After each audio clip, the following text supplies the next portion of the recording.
Olá, começa agora o Pauta Especial. No programa de hoje vamos entender como funciona o Tribunal de Júri Popular no Brasil e quem vai explicar é o juiz João Silas.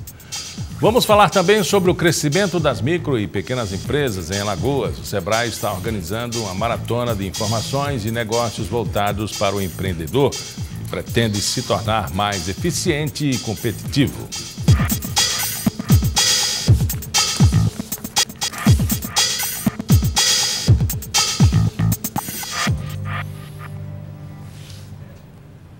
Os crimes que provocam grande repercussão e comoção nacional geralmente são levados a júri popular. Mas você sabe como funciona um júri popular?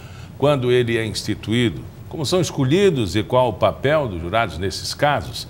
Quem vai esclarecer essas questões é o juiz João Silas. Muito obrigado por ter vindo. Primeiro, esclarecer, são todos os crimes que vão a júri popular? Não, prazer estar aqui com vocês nesta data. Não são todos crimes. Os crimes que vão à júri popular são chamados crimes dolosos contra a vida, ou seja, de homicídios ou aqueles de infanticídio, abortos. Esses crimes, então, são levados ao júri popular. Militares têm júri próprio? Os militares têm, mas se for... Aí depende da situação dos militares. Se eles estiverem em serviço, eles têm um fórum privilegiado, onde eles serão, então, julgados. Mas se for fora do serviço, não for a serviço, eles serão julgados, então, pelos crimes comuns e são submetidos também ao júri popular. Um tribunal diferente, um tribunal militar? No tribunal militar, para os júris, que é quando eles estão em serviço, tá certo? Mas se eles não estiverem em serviço, é sobre o júri popular normal que eles são submetidos. O que é a comoção nacional ou local de um crime? É quando o crime tem grande repercussão, ou seja, chama a atenção da população.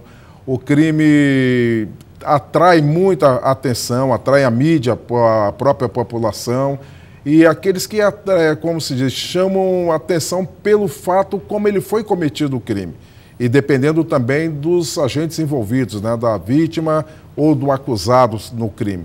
Então, esses crimes que chamam assim, bastante atenção, então esses crimes são chamados de comoção nacional ou comoção local. Depende do local onde ele foi cometido. Infanticídio, feminicídio, um crime depois de estupro, estupro coletivo com morte. Pode acontecer isso, o feminicídio, quando o marido agride a companheiro ou namorada, etc. e tal, e depois pode ser que ele pratique o estupro e depois vai lá, então, acaba assassinando o seu companheiro, a sua companheira. Então, isso chama muita atenção e, por isso, então, dá-se o nome de comoção nacional ou comoção local, dependendo do local e como foi feito realmente ou praticado aquele crime. Geralmente, esses crimes, eles têm um modus operandi totalmente revoltante, em que a população ela participa diretamente e, além de impressionar a sociedade, ele leva a essa qualificação, né? E a formação do júri, ele é influenciado por isso, pela comoção? Não, o júri não pode ser influenciado pela comoção, senão fica um júri, vamos dizer assim, um júri, se for levado pela comoção, o julgamento não será aquele que todos nós esperamos que aconteça realmente. Então, normalmente no júri tem que ser visto, ser dito aos jurados que eles estão ali para apreciar aquele caso, vão julgar o caso. Porque os jurados, pela Constituição, eles são os juízes do fato, os juízes de fato naquele julgamento. Então, eles têm que se ater ao fato que foi apresentado, têm que se ater à acusação que vai ser levada pelo Ministério Público, tem que se ater à defesa que vai ser apresentada pelo advogado ou pelo defensor público, para que os jurados realmente tenham a noção correta e façam um julgamento justo. E esse conselho de sentença, o tribunal de júri, como é que essas pessoas são selecionadas? Bem, normalmente no mês de agosto, nós que fazemos parte da vara criminal, nós mandamos para as repartições públicas pedindo um ofício, pedindo que eles nos informem ou encaminhem todos os seus servidores, todos os órgãos públicos. Além dos órgãos públicos, também as faculdades. Então, nós montamos um banco de dados. Esse banco de dados é publicado agora no mês de outubro, para que haja alguma impugnação, não haja impugnação de algum nome que conste ali daquela relação.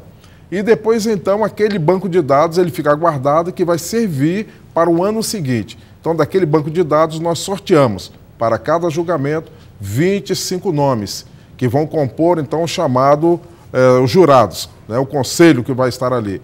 E depois, no dia do júri, nós sorteamos 7 pessoas, daquelas 25, que vão compor, então, o conselho de sentença. É um filtro, né? Sim, é um filtro que é feito, né? Primeiro, 25 nomes são sorteados, intimados, eles comparecem no dia do júri e naquele dia, então, nós sorteamos 7 para compor, então, o conselho de sentença.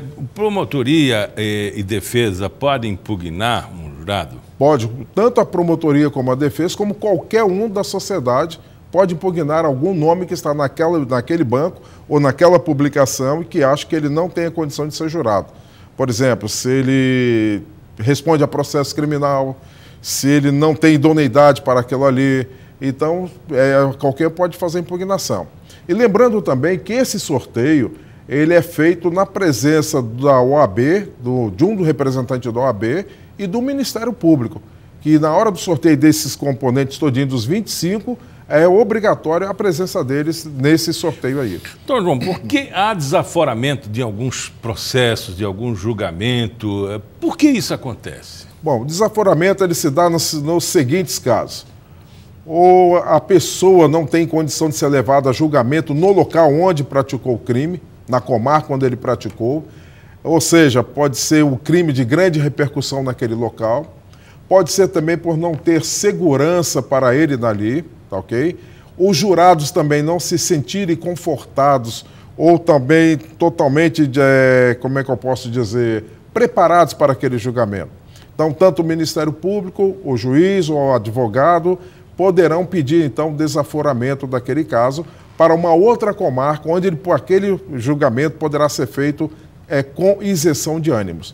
Pode ser que naquele local onde foi praticado, os jurados não tenham realmente total isenção e pode ser que atraia também muita atenção para o fato e os jurados ficam totalmente desprovidos de segurança para proferir o julgamento. Da mesma proporção que tem a influência política, pode também ter a influência de decisão. Também pode acontecer. Muito mais política, às vezes acontece mais por questão política e também por decisão que as pessoas não se sintam realmente preparadas, não se sintam realmente acomodadas para poder proferir, então, o julgamento. Do mesmo jeito que o juiz tem direito de se declarar sob suspeição, o jurado pode dizer, eu não tenho condição de julgar, porque eu conheço desde criança, eu tenho amizade com um, eu conheci o outro também. Justamente, o jurado também, no dia ele vai ser o juiz. A única coisa que o juiz togado vai fazer no dia é aplicar a pena e conduzir o processo. Mas quem vai decidir o sim ou não são os jurados. Então, eles têm que estar devidamente preparados para aquele processo. Se ele não se sentir confortado para aquilo ali, ele deverá declinar e o juiz togado tomará as providências pertinentes àquele caso. Que eu sempre quis fazer, eu acho que o telespectador também está nessa expectativa. Aquele martelinho, doutor, quando é que ele é usado? Aquilo era usado antigamente. Hoje nós não usamos mais aquilo, tá certo? Era para ordem no tribunal, né? Uhum. Silêncio no tribunal. Quando acontece uma situação. Quando os tribunais realmente eles tinham muitas pessoas, né?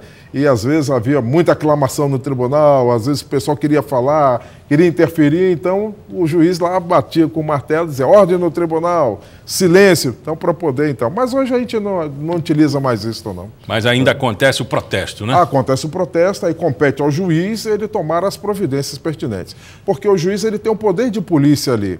Então ele tem que controlar o processo, tem que controlar as pessoas que estão ali no auditório, ele tem que ordenar o andamento do processo como deve ser feito, tem que esclarecer as dúvidas que porventura houver. Então tudo o juiz é que faz isso aí. E às vezes o advogado, né, geralmente o advogado, eu tenho acompanhado alguns jurados, alguns júri, eles apelam muito para o emocional, para a teatralidade, na tentativa de influenciar o conselho de sentença. Ele vai numa retórica e todo um teatro, se atiram no chão, enfim, né?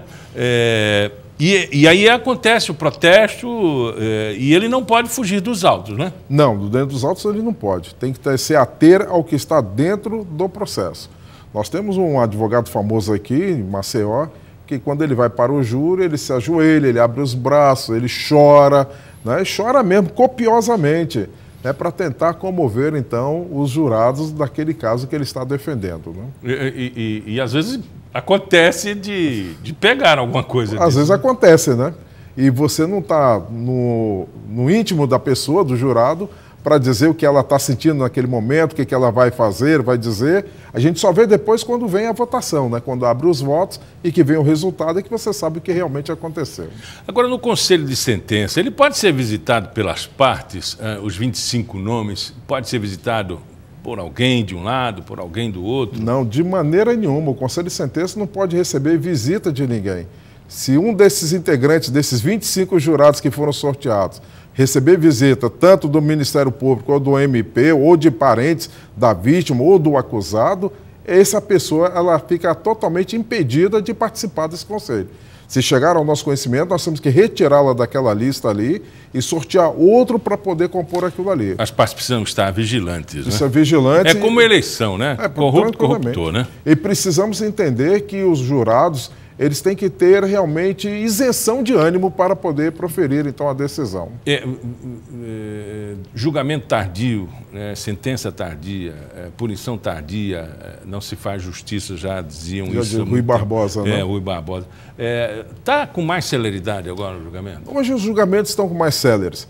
Nós temos tido também o acompanhamento do CNJ, porque o CNJ ele vem acompanhando todos os processos. E ele vem, então, estipulando metas também. Então, nós temos que cumprir as metas. Se nós não cumprirmos as metas, o CNJ quer saber por que você não cumpriu.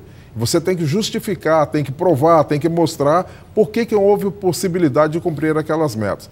E eles vêm realmente acompanhando e faz com que você desenvolva melhor a situação. E, portanto, o CNJ também tem dado um pouco mais de condições para que nós possamos desenvolver a contento, então, as metas e chegar realmente ao resultado pretendido. Conversamos com o juiz João Silas. Muito obrigado pela entrevista. Ok, obrigado, digo eu, né, pela oportunidade que foi dada em poder esclarecer um pouquinho aqui sobre a questão do júri.